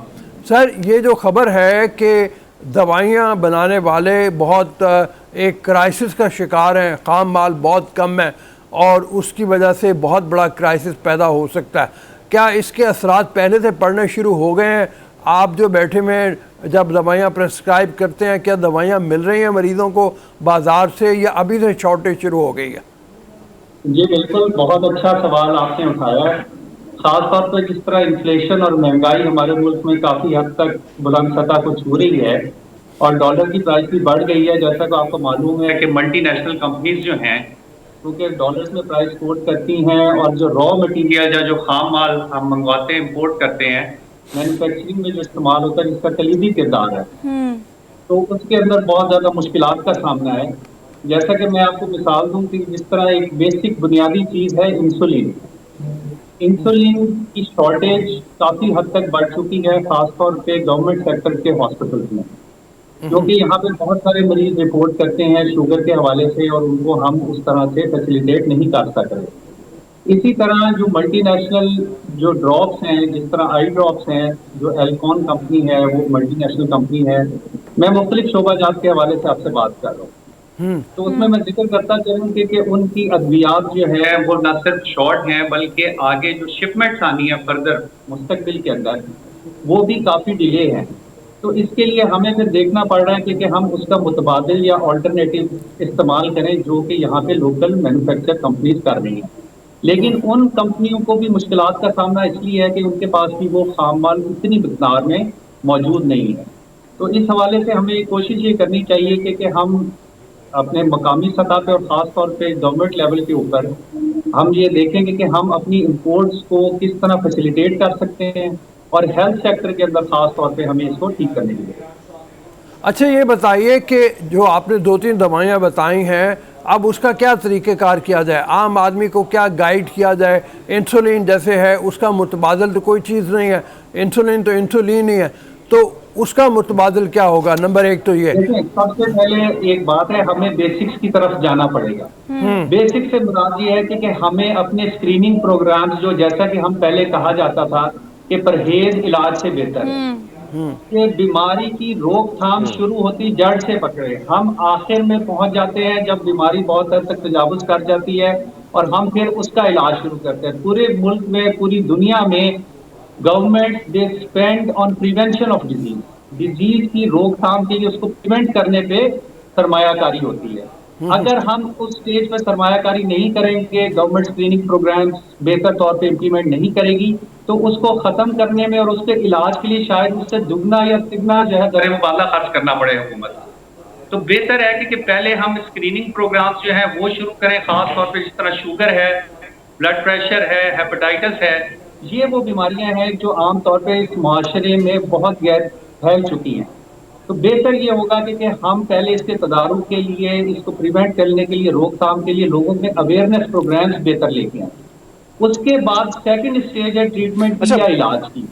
इलाज के लिए भी सतही तौर पे छोटे कस्बों में, शहरों में हमारा ट्रियाज बेहतर होना चाहिए। हमारे हॉस्पिटल्स या डॉक्टर्स जो हैं, जो बीमारियां यहाँ पे मकामी सतही सतह पर ट्रीट हो सकती हैं, उनके रेफरल बड़े हॉस्पिटल में या बड़े शहरों में ना किया जाए, ताकि वहां पे उनका लोकल लेवल के ऊपर जो स्पेशलाइज्ड हेल्थ केयर है वो अपना काम करे, बेसिक हेल्थ केयर अपना काम प्रॉपर तरीके से करे। जहां तक आम आदमी का सवाल है, उसको हमें तालीम, उसकी आगाही करने की बहुत ज्यादा जरूरत है। अच्छा ठीक है, हरमीत हमारे साथ मौजूद है, हमारे साथ इस्लामाबाद में। जी हरमीत। अच्छा डॉक्टर साहब, अगर हम देखें, बड़ी अच्छी बात आपने की कि कहीं ना कहीं एहतियात बहुत अच्छी चीज़ है, लेकिन हम वहाँ उस जगह लेवल तक पहुँच जाते हैं जहाँ पे मामला जो है वो आगे हाथ से आगे निकले होते हैं या निकलने वाले होते हैं। अब इस सूरत हाल में हम देखते हैं मेडिसिन की प्राइस वैसे भी बहुत ज़्यादा बढ़ गई है। आपको याद होगा पैनाडोल को पहले रोका गया, फिर कुछ मामलात आए, अब पैनाडोल की जो प्राइस थी वो भी आपके सामने है कि एक स्ट्रिप कितने की मिलती है, वो भी बड़ी नायाब है। इसी तरह बहुत सारी ऐसी बीमारियां हैं जिसके जो जितने भी मेडिसिन है वो जाहिर बात है कि वो एक तो महंगी भी हैं, मज़ीद महंगी भी हो गई हैं, अब ये नायाब भी हो जाएंगी। तो ये कितना नुकसान होगा जो पेशेंट्स हैं। अब तो वो एहतियात की तरफ भी अगर जाएँ तो बड़ा मुश्किल होगा, क्योंकि वो एक ऐसे लेवल पे पहुंचे हुए हैं जहां पे अगर मेडिसिन नहीं मिलेंगी तो उनका नुकसान जो है आगे बहुत ज़्यादा और भी होगा। इसका क्या मुतबादिल होगा, क्या करना चाहिए हुकूमत को, अब क्या करना चाहिए? क्योंकि जाहिर बात है वो तो क्रेडिट पे अब जा नहीं रहे हैं, वो कैश मांग रहे हैं। जो बैनुल-अक़वामी सतह पर हम ये चीज़ें मंगवाते थे, ये मटीरियल जब हम मंगवाते थे तो हम क्रेडिट के ज़रिए भी हो जाते थे चीज़ें, लेकिन अब हिंदुस्तान भी इनकारी नज़र आ रहा है इस मामले में। डॉक्टर साहब आपको आवाज़ आ रही है हरमीत की? सवाल सुने आपने हरमीत का डॉक्टर इरफान साहब? मुझे रिपीट कर देंगे, आई कैन नॉट हियर। पाजी थोड़ा सा रिपीट कर दीजिएगा। अच्छा, वो उनका कहना ये है कि पहले खाम माल हम जो बाहर से आता था वो क्रेडिट पे मिल जाता था, अब खाम माल भी वो कैश के ऊपर मांग रहे हैं। तो ऐसी सूरत हाल में हुकूमत को क्या करना चाहिए? क्या तदारुक इसके होंगे कि दवा साज कंपनियाँ जो हैं उनको एक तो दवाइयाँ मिल जाएँ, दूसरे खाम माल मिल जाए और जिसकी बुनियाद के ऊपर वो लोगों को सप्लाई वक्त के ऊपर कर सकें? जी जी, मैं बिल्कुल समझ गया इनकी बात ये है कि ये हुकूमत को चाहिए कि जो कंपनी रिप्रेजेंटेटिव्स हैं उनके साथ बैठ के कुछ टर्म्स ऑफ रेफरेंस डिफाइन करने पड़ेंगे कि हमारी ये शॉर्टेज है पब्लिक सेक्टर में, हमें ये चीजें प्रोवाइड करनी है। जब टर्म्स ऑफ रेफरेंस डिफाइन हो जाएं, फिर अपने डेफिनेटली फॉरेन रिजर्व्स भी बेहतर करने की जरूरत है, क्योंकि जहां जैसे सारी इंपोर्ट्स जो हैं that is against your foreign reserves. तो अगर आपके फॉरेन रिजर्व्स जो हैं वो उस सतह पे नहीं होंगे तो तभी हम बाकी चीजें भी इंपोर्ट्स उस तरह से नहीं फैसिलिटेट कर सकेंगे। तो ये तो एक पूरी सतही तौर पे एक प्रोग्राम करने की जरूरत है, और इसमें जो फाइनेंशियल हमें तो हेल्थ फाइनेंशियल एक्सपर्ट्स जो हैं उनको रिक्रूट करना पड़ेगा जो हमें इस सिलसिले में गाइड कर सकें। डॉक्टर ये कहिएगा कि हमने खाम माल की बात कर ली, हमने ये बात कर ली कि जो पहले हमें क्रेडिट पे मिल जाता था वो अब हमें कैश पर लेना पड़ेगा, जिसकी वजह से हम इस कंडीशन में फ़िलहाल नहीं है कि ये अफोर्डेबिलिटी हमारी नहीं है। अभी हमने जो सेगमेंट करने का मकसद था वो ये था कि बहुत बड़ी मेडिसिन की शॉर्टेज हो सकती है, तो ये एक अलार्मिंग सिचुएशन है। अवेलेबल स्टॉक कितना है हमारे पास? अगर हम ओवरऑल देखें, जो प्रोडक्शन पाकिस्तान में होती है इसका खाम माल अभी मैसर नहीं आ पा रहा, जिसकी वजह से प्रोडक्शन उस तरह से नहीं हो रही है, उस लेवल पे नहीं हो रही जिस लेवल पे हमेशा हुआ करती है। कितना स्टॉक हमारे पास मौजूद है और कितनी देर तक वो चल सकता है? उससे पहले क्या करना होगा हमें? देखिए, ये जो चीजें हैं, जिस तरह हमारे पास जो फॉरेन रिजर्व्स हैं वो लिमिटेड अवेलेबिलिटी है उनकी 1 महीने या 2 महीने का। अच्छा। तो ये सारी चीजें उसी के साथ लिंक्ड हैं, और हमें करना ये पड़ेगा कि इसको एक अलार्मिंग सिचुएशन के तौर पे इसको रेज करना पड़ेगा। इसको हमें जो प्रिंट मीडिया है, पब्लिक मीडिया है, उस पे इसकी अवेयरनेस क्रिएट करनी पड़ेगी ताकि ये बात जो है ये हमारे आला ऐवानों तक पहुंचे, और उसके अंदर जो है फिर वो पॉलिसी मेकिंग जो है अर्जेंट बेसिस पे वो की जाए। डॉक्टर साहब, एक तो होता है कि आपकी शॉर्टेज हो रही है, एक होती है एक अनासर कुछ ऐसे भी है जिसके बारे में बात करना बहुत ज़्यादा ज़रूरी है। ज़ख़ीरा अंदोज़ों की बहुत बड़ी तादाद है जिनको थोड़ा सा पता लगता है। अगर हमने ये सेगमेंट किए तो शायद ये सेगमेंट करने से कहीं पहले ही उनको पता होगा जब ये बात होगी कि खाम माल नहीं मिल पा रहा है या उस तरह से अवेलेबिलिटी नहीं है। बहुत बड़ी तादाद में लोग इसको ज़ख़ीरा कर लेते हैं, जिसकी वजह से ऑब्वियसली सप्लाई मुतासिर होती है, तो फिर आपकी डिमांड ज़्यादा बढ़ती है। ये चीज़ें बहुत ज़्यादा ये अनासर है जो मार्केट में इस वक्त एक्टिव हैं, क्या ये भी एक बहुत बड़ा फैक्टर हो सकता है? जी बिल्कुल, ये मैं आपकी बात को सेकंड करूंगा। ये जो माफियाज और कार्टेल्स हैं ये हर चीज के अंदर, जिस तरह आप अजनास जो हैं, गंदम है, चीनी है, इसी तरह डिफरेंट बिजनेस जो प्रोडक्ट्स हैं, उसके अंदर ये पहले से बहुत ज्यादा एक हमारे मुआशरे के अंदर ये नासूर फैल चुका है और ये हर चीज के अंदर है। इसी तरह क्योंकि मुआशरा जब ऐसा होल इंसाफ पजीर होता है तो उसमें ये नहीं होता कि एक शख्स तो बहुत अच्छा और एक बहुत बुरा। तो सोसाइटी एज अ होल जो है, हमारे रवैये जो हैं उनको भी ठीक करने की जरूरत है इस सिलसिले में। और अगर उनका तदारुक के लिए कानून है तो कानून की अमलदारी जो है उसका इदराक हमारे यहाँ नहीं है। तो वो ये है कि कानून जो कानूनी इदारे हैं, कानून की बालादस्ती को मेंटेन करने के लिए उनको चाहिए कि इस हरकत में आए और इस चीज का जो है ना वो अच्छा डॉक्टर साहब, जो बहुत क्रिटिकली बीमार होते हैं लोग और कुछ ऐसे लोग जिनको मुस्तकिल दवाइयों की ज़रूरत पेश आती है, इस मौके पे क्या आप सजेस्ट करेंगे कि कुछ दवाइयाँ लेके घर में एहतियातन पहले से रख लें जितनी देर में ये सारी सूरत हाल ठीक नहीं होती? जी बिल्कुल, आपकी बात ठीक है। इन दवाइयों को हम बोलते हैं लाइफ सेविंग ड्रग्स, जो जिंदगी बचाने के लिए बहुत ज्यादा जरूरी होती है। तो उसमें यह है कि जिस तरह अगर कोई हार्ट के पेशेंट है तो अपने मालिक से मशवरा करके ऐसी कुछ अद्वियात, एक फर्स्ट एड किट के नाम से हर घर में मौजूद होनी चाहिए, तो उस वक्त हमें भागना ना पड़े। जैसे हार्ट अटैक के अंदर जबान के नीचे रखने वाली गोली जो एंजिसिड है, वो एक बड़ा अहम किरदार है, जरूरी है। इसी तरह ये मैं मिसाल दे रहा हूँ, इस तरह मुख्तलिफ बीमारियों के अंदर हमारे पास अद्वियात कुछ घर में मौजूद होनी चाहिए और हमें तालीम भी होनी चाहिए कि सिटीजन्स को, शहरियों को, कि कम से कम इस सूरत हाल में हमने कौन सी दवा फौरन दे देनी है और कब हमें वाली से मशवरा करना और कब इमरजेंसी हमने लेके जाना। सर बहुत सारी दवाइयाँ डॉक्टर इरफान साहब ऐसी हैं जो कि तसलसल से इस्तेमाल होती हैं, एवरीडे रूटीन, आप समझिए जिस तरह से रूटीन है ना हर बंदे की। बहुत सारी दवाइयाँ ऐसी होती हैं इनको कोई मूजी अमराज है, उनकी तो बात मैं कर ही रही हूँ। For example let's talk about Panadol और इस तरह की चीज़ें जो होती है ना, कुछ दवाइयाँ जो रेगुलर बेसिस पे इस्तेमाल हो रही हैं, कोई बीमारी बहुत ज़्यादा मूजी है या नहीं है, क्या इनकी शॉर्टेज का बहुत बड़ा खतरा भी है? कोई ऐसी दवाइयाँ जो आगे जाके काफी इफेक्ट कर सकती हैं? बिल्कुल आप ठीक कह रही हैं। जिस तरह आपने अभी नाम लिया, जिक्र किया पैनाडोल का, पैनाडोल की भी शॉर्टेज बहुत हुई है आजकल मार्केट में। ऑलरेडी है, बिल्कुल ऐसे है। इम्पोर्टेड पैनाडोल जो है, एक्सटेंड रिलीज पैनाडोल के नाम से आ रही, वो इस्तेमाल कर रहे हैं। तो उसमें ये है कि उसका खतरा भी है, लेकिन ये है कि हम लोग क्या करते हैं कि हम लोग बगैर मालिश के तजवीज करदा हम खुद दवा ले लेते हैं। यहाँ पे ये भी प्रॉब्लम है। इस अंतर को भी आप उजागर करें और नुमायां करें कि हम लोग खुद जाके मेडिकल स्टोर पे ओवर द काउंटर, हम बोलते हैं over the counter without any prescription, हम जाके दवा ले लेते हैं। तो ये दवा, ये तरीकाकार, ये तर्ज अमल की जो है वो ठीक नहीं है। ये बजाय इसका फायदा होने के नुकसान ज्यादा है। बगैर उसके मकसद जाने, बगैर उसके अपनी बीमारी इलाज के, तो हम वहां से जाके दवा ले लेते हैं और इस्तेमाल करते हैं। तो ये शॉर्टेज भी इसलिए ज्यादा हो रही है कि हर शख्स उसके मेडिकल स्टोर पे जा रहा है और ये रवैया आम हो रहा है माशरे में। तो इसको भी डिस्करेज करने की जरूरत है। जी हरमीत। अच्छा डॉक्टर साहब, एक और चीज़ जो आपसे जानना चाहूँगा, इसमें कोई शक नहीं है कि हालात जिस तरीके से आगे बढ़ रहे हैं, एक तरफ तो हम ये देख रहे हैं कि बहुत सारी ऐसी चीज़ें जिसके, क्योंकि टॉपिक हमारा यही है, यहाँ तक ही महदूद रहेंगे, तो आपसे जानना चाहेंगे क्योंकि अगर ये हालात हुए हैं, जाहिर बात है रूस साहब ने जिस तरह जिक्र किया कि कुछ पेशेंट जो है वो क्रिटिकल कंडीशन में है, उनको मेडिसिन की ज़रूरत है।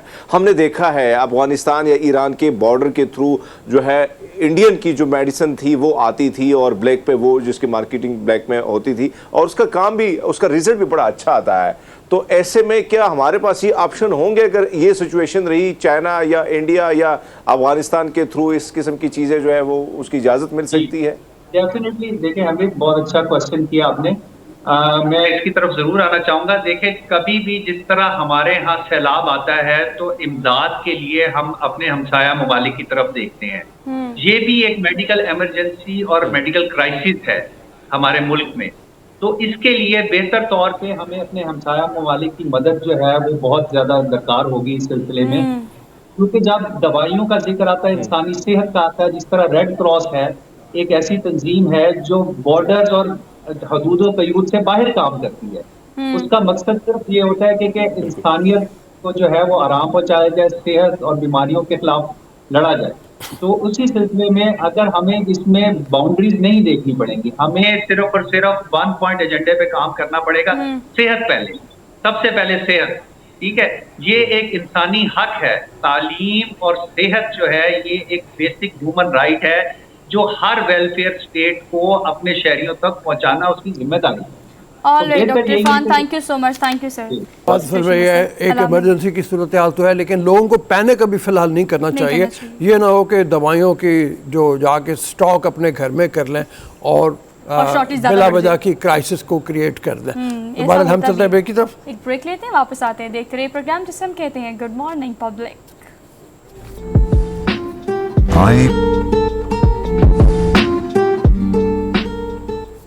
अस्सलाम वालेकुम। वाजी ब्रेक के बाद दवाइयों के क्राइसिस की हमने बात की, वहाँ से हम चलते हैं आटे और रोटी के क्राइसिस की तरफ।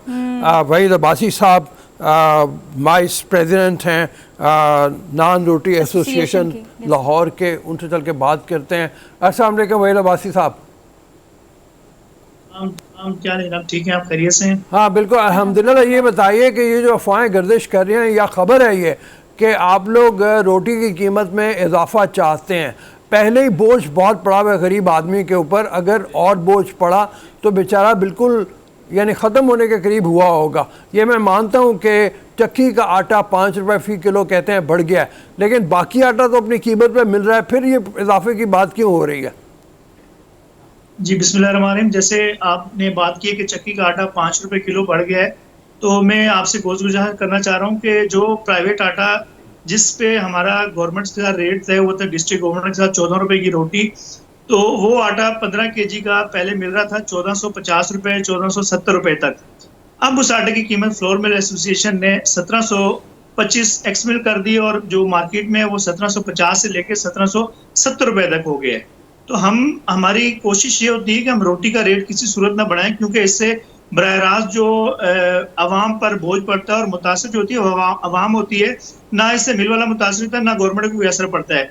तो हम ये शोर कर रहे हैं या ये बात कर रहे हैं कि गवर्नमेंट को इस चीज़ का फौरी तौर पर नोटिस लेना चाहिए और इसका कोई हल निकालना चाहिए कि जो आटे का रेट बढ़ रहा है ये मजीद ना बढ़े, उसको जो मुकर्रर रेट पहले था उस पर ही कायम रहे, ताकि रोटी का रेट बढ़ाने की नौबत ही ना आए। अच्छा वहीद साहब, ये कहिएगा कि रिसेंटली ये प्राइसेस काफ़ी रिवाइज की गई थी, जिस पर काफ़ी ज़्यादा एहतजाज भी किया गया था आवाम की जानिब से भी, लेकिन हमेशा आवाम का एहतजाज तो इतना सुदमंद साबित नहीं होता। लेकिन अभी फ़िलहाल कहा जा रहा है कि जो चक्की का आटा है उसमें 5 रुपये का इजाफा किया जाएगा, तो अल्टीमेटली इजाफा वहाँ होगा तो डायरेक्टली फिर आपकी इफेक्ट होगा कि रोटी की कीमत में भी इजाफा होगा। अभी तक जो इंदिया दिया है वो 3 रुपये का है, तो अगर चक्की के आटे में प्राइसेस आगे नहीं बढ़ती तो फिर क्या आप लोग इसको रोक देंगे? अभी ये डिसीजन कहाँ पे है?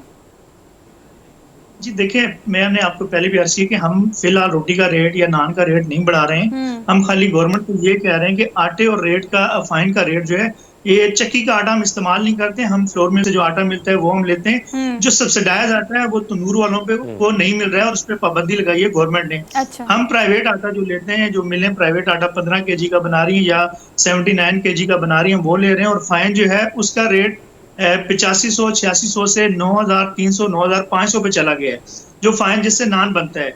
जहां तक रोटी का जो बात आप कर रही हैं कि रोटी का रेट बढ़ा रहे हैं 2 रुपए या 3 रुपए, ऐसी कोई बात नहीं है।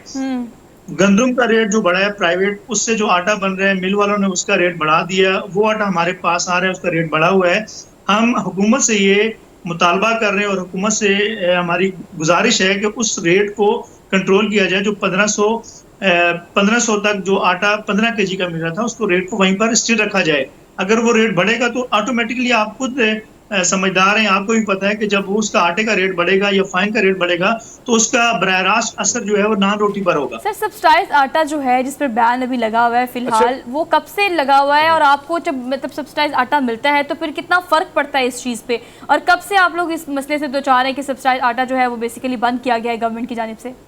कितना फ़र्क पड़ता है? ये हमारी जो डीसी साहब से मीटिंग हुई थी 10 अक्टूबर में, हमारा जो रेट तय हुआ था 14 रुपए की रोटी, उससे पहले जो हमें सब्सिडाइज आटा मिल रहा था उस वक्त हम रोटी बेच रहे थे 12 रुपए की।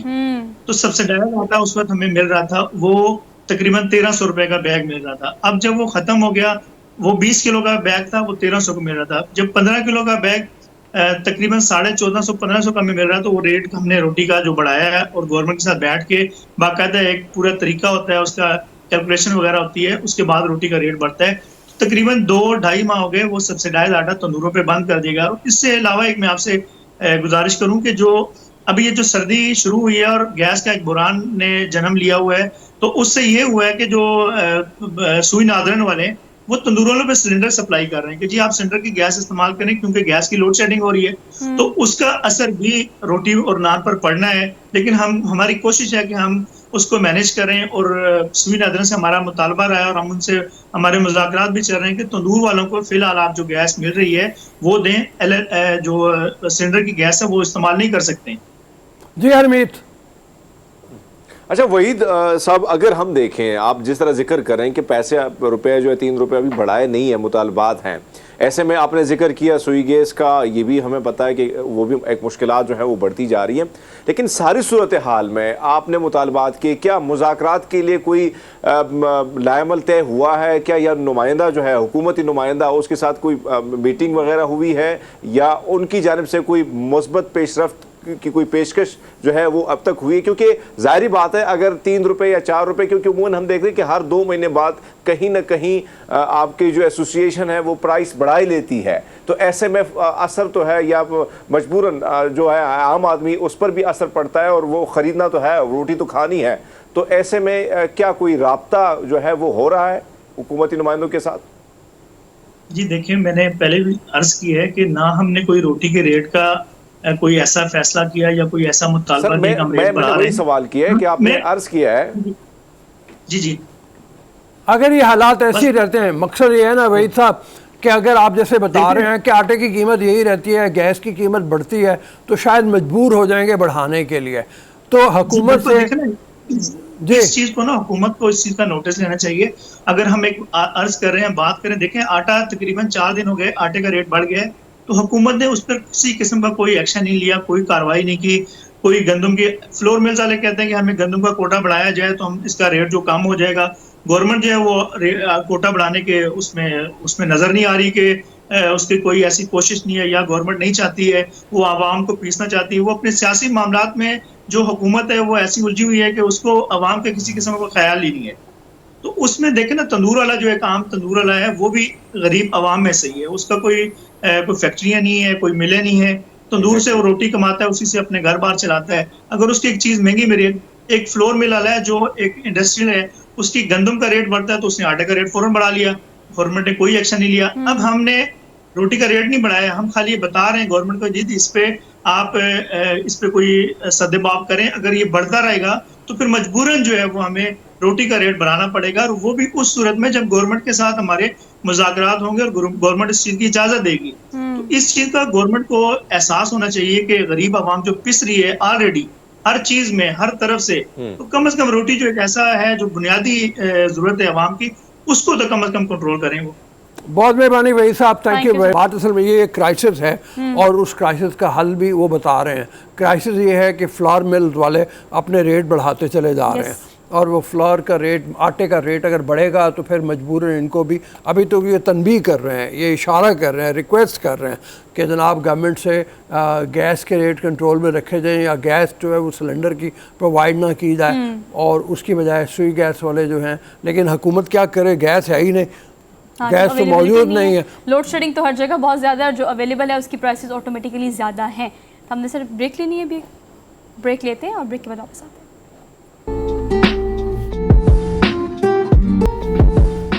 जी welcome to the show after break. Sindh में अगर तालीम के हवाले से देखा जाए तो बहुत से सवाल उठाए जाते हैं, लेकिन इस वक्त जो सवाल उठा है वो सिंध टेक्स्ट बुक बोर्ड की वजह से उठा है, और वो कहा जाता है कि 150 मन किताबें दरसी जो हैं उनको बेच दिया गया रद्दी करके, कबाड़ में सर, कबाड़ करके, वो रद्दी करके, कबाड़ करके। तो उसकी वजह से बहुत बड़ा क्राइसिस पैदा हुआ हुआ है। इसकी हकीकत क्या है, क्या इस बात में कोई हकीकत है, या ये बहुत पुरानी किताबें थी जो बिल्कुल गोदाम में पड़ी गल चढ़ रही थी? इस हवाले से भी बात करेंगे, और फिर टेक्स्ट बुक बोर्ड के हवाले से भी अगर कोई शिकायत है और तो वो भी शामिल करेंगे। हमारे साथ मौजूद है secretary Sindh textbook board जनाब तैमूर खसखेली साहब। अस्सलाम वालेकुम जनाब। वालेकुम अस्सलाम। सर ये फरमाइए, ये जो खबर है इसकी कोई तस्दीक करते हैं आप कि 150 मन दरसी कुतुब कबाड़ में बेच दी गई? जी बिल्कुल, ये जैसे ही एक मीडिया में रिपोर्ट हम लोग तक आई, और उसके लिए हमारे जो चेयरमैन हैं आगा सुहेल अहमद साहब, उन्होंने फ़ौरन ही एक जो है टीम बना दी, जो कि वेरी नेक्स्ट डे वहाँ पहुँची, और वहाँ पे बिल्कुल ये किताबें मौजूद थी पुलिस स्टेशन में। वो काफ़ी सारी किताबें ओपनली पड़ी थी और कुछ किताबें बैग्स के अंदर मौजूद थी। तो वहाँ पे जब हमने इसको चेक किया, हमारी टीम ने वहाँ पर, तो उसके अंदर जी ये बुक्स जो थी वो तकरीबन 2012, 16, 18, 2020 की बुक्स थी। ये वो किताबें थी जो हमने सिंध एजुकेशन फाउंडेशन को इन पर्टिकुलर ईयर्स में प्रोवाइड की थी, उनके अपने स्कूल्स के लिए। तो ये वो किताबें थी, और उसके अंदर काफ़ी सारी सिंध एजुकेशन की, क्योंकि सिंटेक्स बोर्ड की बहुत चंद किताबें वहाँ मौजूद थी। मैक्सिमम क्वांटिटी जो नज़र आई हमें वो सिंध एजुकेशन फाउंडेशन की जो प्राइवेट बुक्स थी वो मौजूद थी, कुछ इन्वॉइसेस थी उस स्कूल की, और कुछ डिफरेंट बिल्स थे, कुछ नोटबुक्स थी उनकी, वो वहाँ पे हमें नज़र आई हैं। अच्छा, ये फरमाइए कि अगर सिंध फाउंडेशन वाली जो ऐसी हैं किताबें वो आप प्रोवाइड करते हैं और वो आगे प्रोवाइड नहीं करते, आपने कहा 2012 से ये है, तो क्या उनका काम अब रोकेंगे, उनको किताबें देने से मना करेंगे, तनबीह करेंगे, क्या करेंगे? सर, तनबीह तो जाहिर सी बात है की जाएगी कि एक ये जिस पर्पस के लिए किताबें दी गई हैं उसको उस पर्पस के लिए यूटिलाइज करना उन पे फ़र्ज़ भी है, उनका हक भी है। हाँ। और डेफिनेटली रिपोर्ट जो है वो आगे हाई अप्स को भेज दी गई है। अब ये डिसीजन हाई अप्स का है कि वो इसके ऊपर क्या करते हैं आगे। अच्छा तैमूर साहब, ये कहिएगा कि गर्ज आपको क्या लगता है इसके पीछे, कि वो इस्तेमाल की नहीं थी या इस्तेमाल हो चुकी थी, या फिर अगर पैसे के गर्ज से हम इस चीज़ को देखें? आप लोगों ने अगर कमेटी बनाई है, वो इस पर इन्वेस्टिगेशन कर रही है, तो टिल नाउ अब तक क्या इन्वेस्टिगेट किया गया है इस हवाले से? मैम, जो क्योंकि असल में अब जब आप किताब उनके हवाले कर देते हैं तो ये उनकी कस्टडी में आ जाती है, वो फिर हमारी कस्टडी से निकल जाती है चीज़। तो उनका जो एक रिप्रेजेंटेटिव थे वहाँ पर फरहान साहब, उनको इसमें इंडल्ज किया गया, और स्कूल के जो ओनर साहब थे उनको भी इंडल्ज किया। उनके तवस्सुस से एक FIR भी वहाँ पर जमा करा दी गई है थाने में। और जो कंसर्न पियन था, जो नायब कासिम जिसने ये सेल की थी, उसके खिलाफ उन्होंने जो है एक्शन भी ले लिया, और वो डिपार्टमेंटल इंक्वायरी भी कर रहे हैं इस चीज़ की। जी हरमीत, जी हरमीत। अच्छा सर, ये बताइएगा कि अब हम देखते हैं कि जो एजुकेशन है, सिंध की तालीम है, उस पर बहुत सारे सवाल जो है वो ऐसे भी उठते हैं। अब इंटरनेशनल ट्रांसपेरेंसी की जो रिपोर्ट आई है उसमें भी सबसे करप्ट ये कहा गया है कि वहाँ का जो सिस्टम है, यानी तालीम का जो निज़ाम है, वो इंतहाई बैठा हुआ है। ऐसे में इस किस्म की चीज़ें आना, इस पर ख़ासकर जो मिनिस्टर हैं, वहाँ के वज़ीर तालीम हैं, उन्होंने कोई एक्शन जो है उसी तरह भरपूर चीज़ें जो है, क्योंकि सोशल मीडिया पे बड़ी खबरें वायरल हुई हैं। अब आपको क्या लगता है, आप लोगों ने इंक्वायरी हमारे यहाँ बहुत होती हैं, बहुत सारी चीज़ें बन जाती हैं, और फिर कैसे कैसे मामला को निपटा दिया जाता है। अब आपको इसमें स्पेसिफिक क्या लगता है कि क्या कार्रवाई होगी, क्योंकि सवालात वैसे भी बैनुल-अक़वामी सतह पर भी उठ रहे हैं इस किस्म की चीज़ों के हवाले से, खासकर तालीम के हवाले से सिंध के? सर हरमीत सिंह साहब, मैं आपको एक चीज़ क्लियर करूं कि जब ये इंटरनेशनल ट्रांसपेरेंसी की जब रिपोर्ट आई थी तो हमारे मिनिस्टर साहब सरदार शाह साहब ने क्लियरली उसको डिनाई किया, और ऐसी ऑन ग्राउंड चीज़ें नहीं है जिस तरह उन्होंने पेश की हैं। तो ये तो मौके पे एक चीज़ क्लियर हो चुकी है। दूसरी चीज़ मैं आपको बता दूं कि इंक्वायरी बिल्कुल हो रही है, और ये पुलिस स्टेशन में भी FIR लॉन्च हो चुकी है, और जो भी कल्प्रिट हैं उनके अगेंस्ट जो भी लॉज के अंदर जो भी उसमें आती हैं सजाएं, वो डेफिनेटली होंगी। ऐसा नहीं है कि इस चीज़ को जो है वो नेगलेक्ट कर दिया जाएगा, क्योंकि हमारे मिनिस्टर एजुकेशन साहब, सेक्रेटरी स्कूल एजुकेशन साहब, या चेयरमैन हमारे सिंटेक्स बोर्ड, इवन CM साहब ने भी जो है इस पर स्ट्रिक्ट नोटिस लिया हुआ है, और हम अभी भी इस पर हमारी टीम वहाँ पर मौजूद है और उस चीज़ को प्रॉपरली जो है वो देख रही है। मैं आपको एक और चीज़ बता दूं, जब हमारे आगा सुहेल अहमद साहब चेयरमैन बनकर आए थे, उन्होंने फ़ौरन जो है वो 12 टीमें फॉर्म की, जो पूरे सिंध प्रोविंस में गई हैं, स्कूल बाय स्कूल उन्होंने विजिट किया है, और वहाँ पे जो भी उन्होंने देखा गया कि जिस तरह कोई ऐसे लैब्स आ रहे हैं कि उन्होंने किताबें फर्दर आगे डिस्ट्रीब्यूशन नहीं की है HMs तक, या TOs ने अपने पास रखी हुई कंसर्न वेयर हाउस से, तो उनको जो है एक्शन भी लिया गया है, उनकी रिपोर्ट भी की गई है, और 1-2 को तो इस वक्त सस्पेंड भी कर दिया गया है। तो अल्हम्दुलिल्लाह हो रही है। अच्छा तैमूर साहब, ये कहिएगा कि जैसे आपने डिस्ट्रीब्यूशन की बात की है, तो ये इदारा इस चीज़ को मेक श्योर करता है कि कहाँ कहाँ पर डिमांड है, कहाँ पर कितनी क्वांटिटी में हम एक चीज़ को सप्लाई कर रहे हैं, और उसके बाद फिर इस चीज़ को मेक श्योर करना, जैसे आपने कहा कि हम जब उनकी कस्टडी में दे देते हैं तो फिर ये उनका काम है कि उसे किस तरह से वो इस्तेमाल करते हैं या नहीं करते हैं, जो भी उनका क्राइटेरिया होता है उसके मुताबिक। आप लोगों का ये जो पूरा सिस्टम है, इसे आप किस तरह से ड्राइव करते हैं, कि किस तरह से उसको रिसर्च करते हैं कि कहाँ पर किस चीज़ की ज़रूरत है, डिस्ट्रीब्यूशन उसके मुताबिक, और क्या आप लोग इस चीज़ को भी मेक श्योर करते हैं कि वहाँ पर डिमांड मौजूद हो तभी वहाँ किताबें देनी है? क्योंकि यहाँ पर तो अगर डिमांड नहीं थी तो इतनी बड़ी किताबों की तादाद जो उसको कबाड़ में दे दी है। बस मैं आपको यही मैंने अभी बताया कि हमारी जैसे अभी आगा सोहेल साहब हमारे चेयरमैन उन्होंने ज्वाइन किया, उसके बाद टीमें फॉर्म की, वो टीमें ऑन गई हैं, वहाँ पे उन्होंने विजिट किया है, विजिट करके वहाँ पे ये सारी चीज़ें की हैं।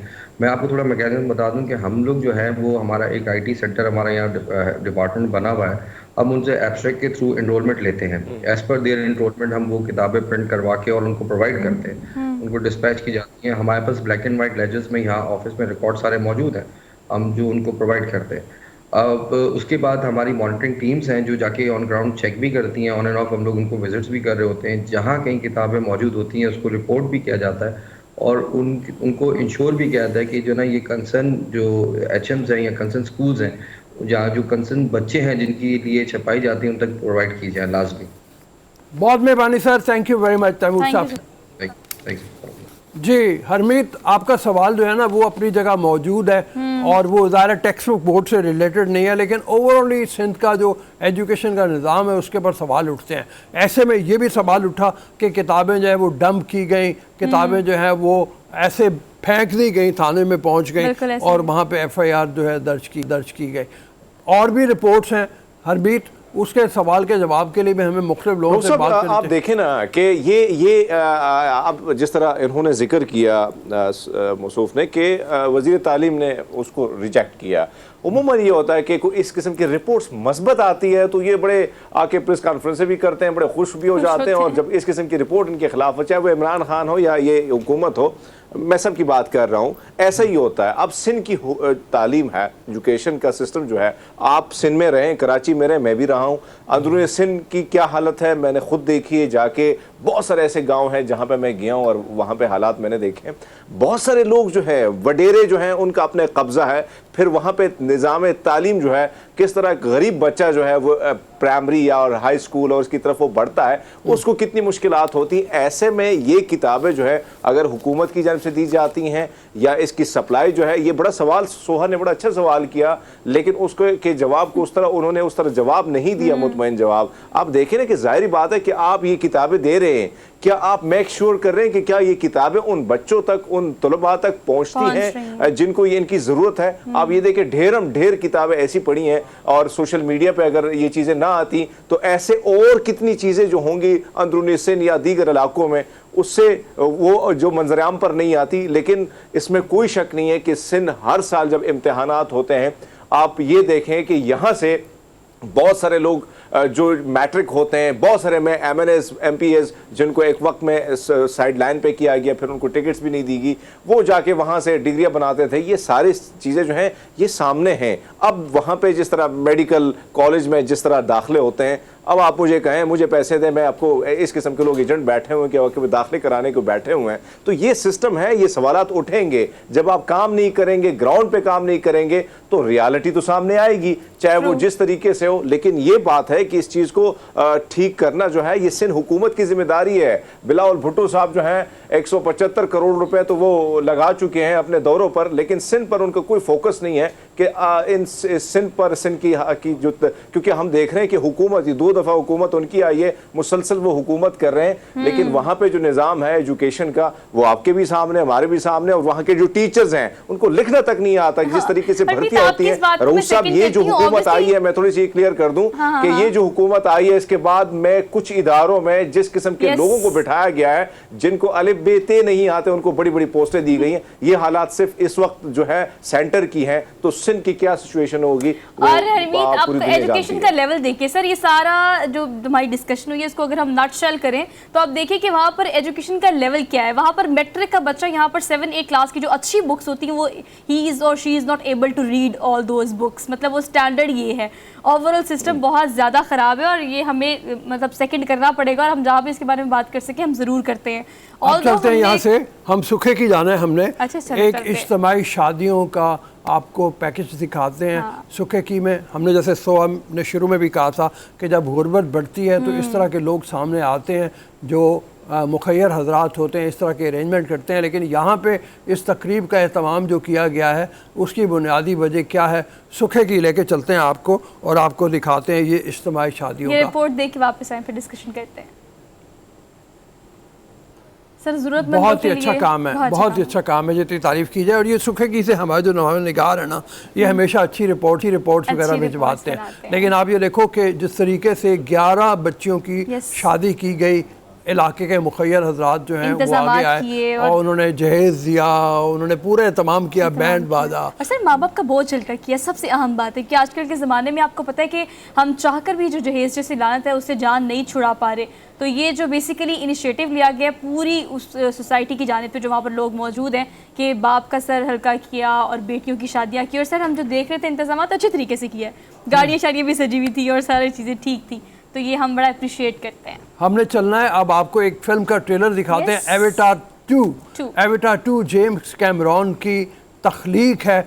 ये वही डायरेक्टर हैं जिन्होंने टाइटैनिक बनाई थी और उससे पहले आर्नल्ड श्वार्ज़नेगर की फिल्म जो थी जिसने तहलका मचा दिया था, उसको वो लेके वो भी तीसरी फिल्म बनाने की तरफ जा रहे हैं। लेकिन इससे पहले एवेटार की भी बात कर लें कि एवेटार जो है उसकी तीसरी किस्त भी वो कह रहे हैं कि चंद सालों में वो पेश कर देंगे। फ़िलहाल ये फ़िल्म रिलीज़ के करीब है और इसका ट्रेलर आपको एक दफ़ा फिर दिखाते हैं।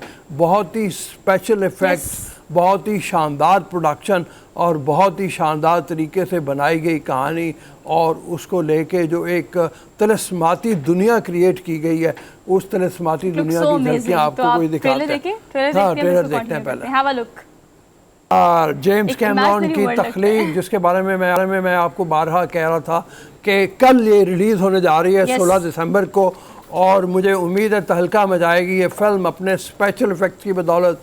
अपना जो तख्लीकी काम जेम्स कैमरॉन ने किया है वो सारा कुछ आपको देखने को मिलेगा। यस, और अब हम कल मुलाकात करेंगे। कल हमारा last show of the week है, तो इंशाल्लाह कल मुलाकात करते हैं। अपना बहुत सारा ख्याल रखिए और अपने इर्द गिर्द अपने से मुंसलिक लोगों का भी ख्याल रखिए। अल्लाह हाफ़िज़।